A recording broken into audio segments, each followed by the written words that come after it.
What's up guys, Strider here with another Star Rail video. This video will be about the 5-star characters you can get at the beginning of the game, and if I think they're the best ones to end up with.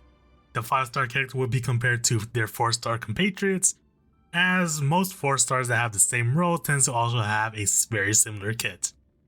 The ranking criteria is based on how well I think a 5-star will do throughout the entire game, because if they were ranked based on how good they are at the beginning, then the entire list I made will be flipped around. Finally, RYLADT and Yanqing will be mentioned throughout the video as possible team members, but not analyzed much since you can't get them in the starter banner or story banner as they're only event exclusive banner.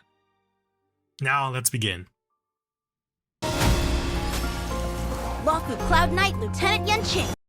Not a great showing from the only person that could be considered a Shoda with a non-generic face.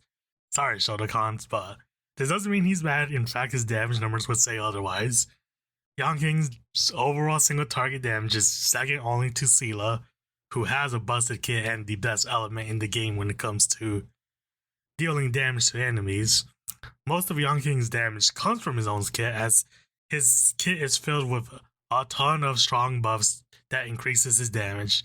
His talent has a large amount of defects that increases his damage, alongside his ultimate, which has an additional effect when his talent is active. This basically means that he doesn't need a support character to enable more damage when compared to someone like Yanqing, who needs an ally to target him with an effect to activate his damage buff. Also, Yanqing has the ice element, which gives him a lot of enemies to take advantage of, especially since most bosses in the game tends to have an ice weakness tacked onto them as a third weakness, making Yanqing very effective at clearing most story content and most challenges. However, if he loses any health at all his buffs will disappear with him. Therefore, you have to use a character that gives him a shield to prevent him from losing any health, which isn't really a lot since you'll most likely always run a shielder on most of your teams that isn't a hyper carry team. An issue with that is that Yanqing actually doesn't pair well with your earliest possible shielder, March 7th, as she makes him more likely to be hit while he doesn't want to be targeted for hits. Meaning that your really only two other options are Trailblazer and Japard, and neither of them are obtained easily or early. The Trailblazer is locked behind story at the end of the first story arc, and Japard is another 5-star, and I'm not betting on you rolling Japard on the story banner, but if you have either one, it makes Yanqing really good to use. Yanqing losing all his buffs when he loses health isn't his main issue, but rather his main issue is his competition as a single target damage dealer. And spoilers, it's not RYLADT that's his main competitor.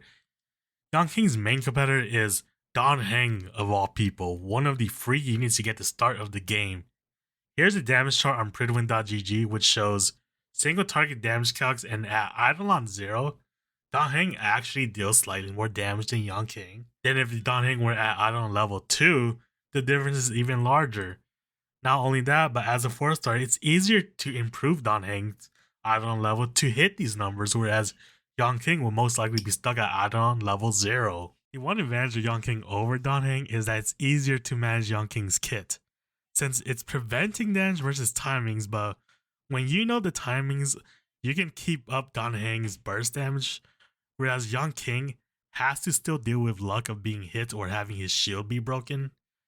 This is the main reason why I think Yanqing is the worst 5-star to start off with, because your team must be built around trying to keep his buffs active throughout the entire fight, which is easier said than done. And then there's Yanqing, who can match Yanqing's damage output with more micromanagement, but micromanagement is better in challenge runs, and Yanqing will have a more standard team comp around him.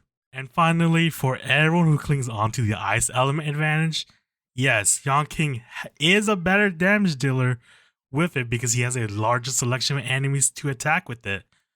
But a lot of these ice weak enemies or bosses have strong AoE attacks capable of breaking through shields and dealing damage to the health bars, or they just have a splash damage tied to their attacks, which removes Yanqing's chances of not being hit, since they need to essentially hit a person next to Yanqing.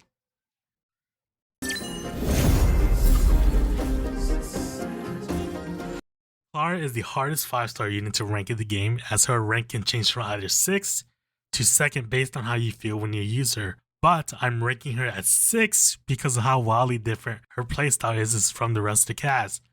The main thing about Clara is that she's built for counter-attacking.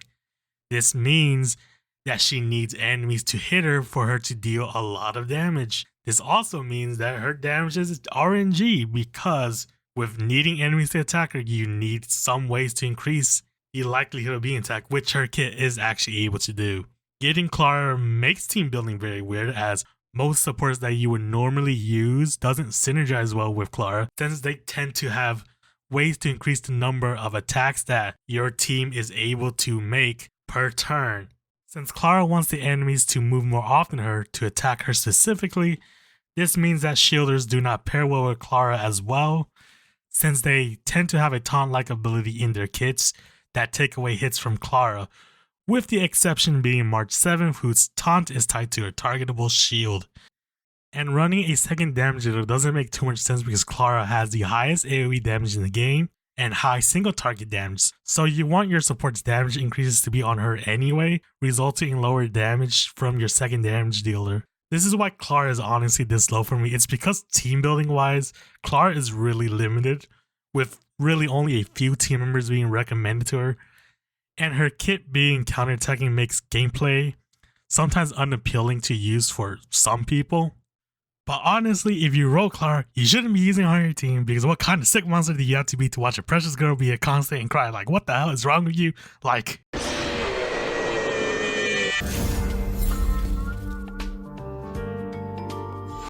Yes, the Eisen-looking mofo of Star Rail doesn't even break mid-table. Being honest, Welch should be higher than the person above him on the list, but I have to put him lower mainly because of his element and role on the team. Welch, as of current, is the only imaginary character in the game until late June, when we get a certain beautiful beast coming soon.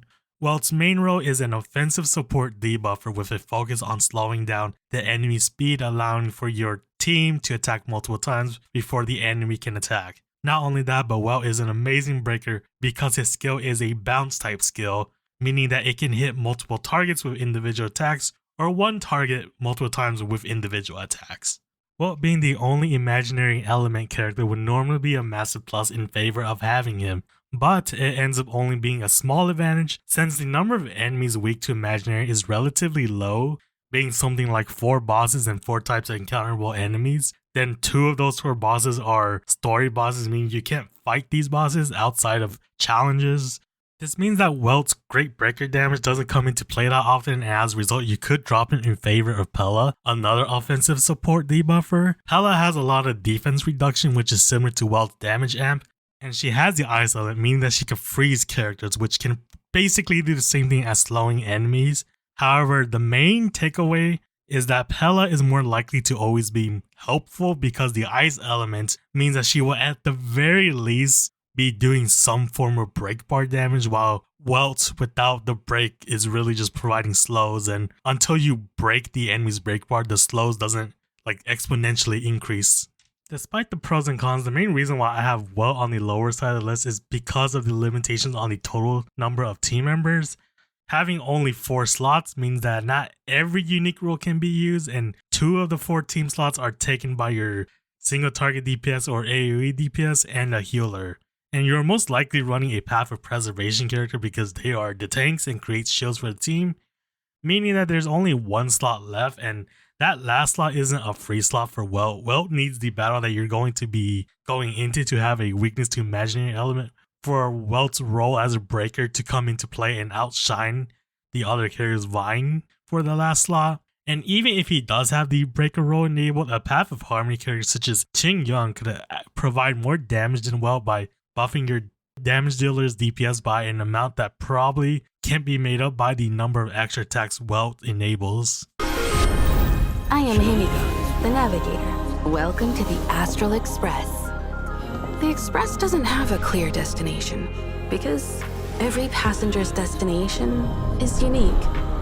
I'm sure we're about to embark on a fascinating journey together. Yes, mommy. Himeko.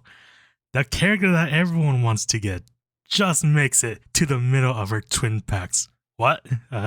It's totally not like I have a bias towards her. What? I'm not weird. I'm a perfectly normal Star Rail player. You're weird, you weirdo.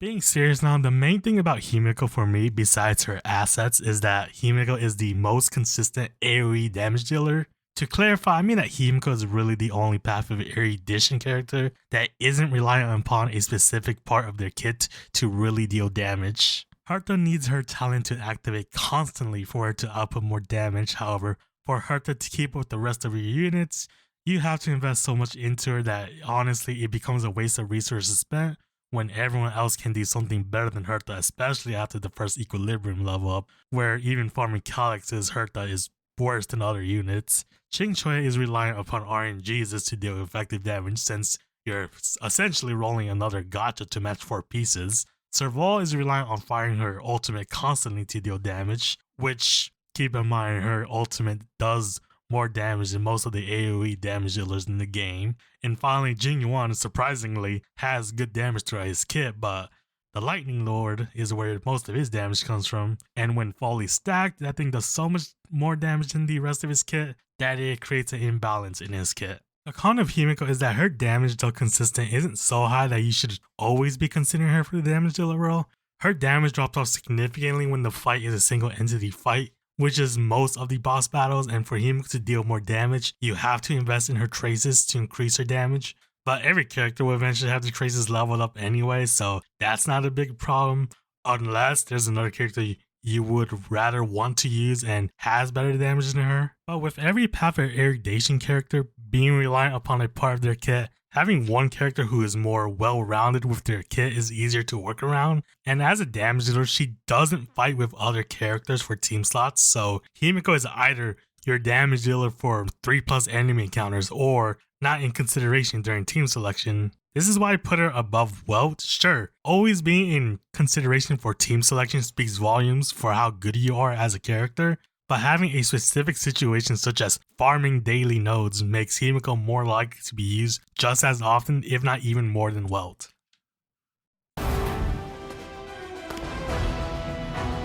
And the Silver Mane Guards are Bellabong's indestructible shield.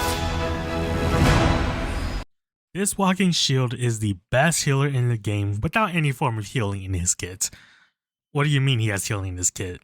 He doesn't. That revive is useless and doesn't count as healing, okay? Gepard is the best shielder in the game. He has the best aspects of both March 7th and Preservation Trailblazer, possessing the shield size of March 7th and the AoE shields plus taunt of the Trailblazer. Additionally, the ice element allows him to be quite helpful when it comes to attacking break bars and applying freeze, because Gepard has a high chance of applying freeze.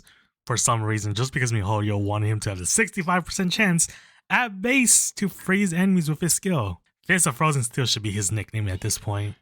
Gepard really doesn't have a con, except his talent, which is absolutely useless because when Gepard does revive, it means your run is over because Gepard should be the last character to go down in like 90% of your runs. Honestly, the main reason why Gepard is third in this list is just because the other 2 units are better than him as support units. Though Gepard would be number 1 if, I don't know, there were some in-battle dialogues between him and Serval, perhaps about a certain chainsaw that went through a window or 2. We've entered the storm. To guard and defend. Crush them. The most famous waifu in all of Hong Kong and the only one you've seen on them off-brand sites just misses out on number 1. Bronya is at the top of any Star Rail tier list and was also at the top of this list until I replayed the entire game again. Bronya is the best DPS support in the game, and this isn't an exaggeration. Her entire kit is all damage buffs for your damage dealers, giving up to 120% damage increase, and that's not even considering the crit damage she gives, which can boost that damage even further if you crit. She straight up has a trace that calls you stupid for building any crit rate on her, and oh yeah, she can also alter the turn order by making any character go after her, even if they moved already, while removing any debuffs on them, cause why not? Like, her kit is stacked and all this is available as soon as you get her, and all of her traces doesn't affect any of her skill, making them that much better at base because they don't need to be improved, and all of them are just extra passives for her. She is the character that every other unit is fighting against for the last remaining team slot if she isn't already an insta-pick for the team, assuming that you have her. And if you don't have her, suck it, bitch. There's an entire team composition called Hyper Carry, which is only possible if you have her. The only competition she has is a 4-star Ting Yun, who has the same damage buffs in her kit, but instead of turn alteration, it's energy charge for your ultimate. And if you're using the Hyper Carry setup, you're using both of them. The only reason why Bronya isn't top of this list is because Bronya makes you win harder, not turn a loss into a win. And by process of elimination, you can already guess who number 1 is. Inner cooling, internal heat meets outer soothing. And if you're still not sure, there's more than one cure. Lady Violet found it! Dad? How did they find me? Please,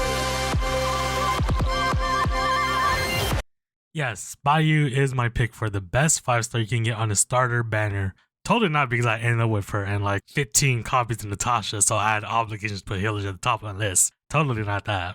Instead, it's because Bayou is one of only 2 healers available in the game at current, which makes her invaluable for challenges. As bosses won't just wreck your team by dealing so much damage to everyone that you lose them because of a lack of health, and once the Forgotten Halls start having 2 teams needed to clear the stages, having Bayou means you have a second healer for that second team. And obviously we have to mention Natasha. Nat is an amazing single target healer, but there are encounters that have bosses with AoE attacks which can overwhelm your team because Natasha simply can't heal everyone constantly. Bayou on the other hand has an AoE focused healing kit. Her skill can bounce to multiple targets, her ultimate grants a buff that heals when a unit is attacked, her revive, which is better than Japar because it's for your teammates, can keep entire runs alive by reviving an ally unit to be healed back to safety zone. Bayou with that revive can push teams to clear difficult challenges, and no, I said clear, while Bronya allows you to get 3 stars in the Forgotten Hall challenges using teams that can clear that challenge already.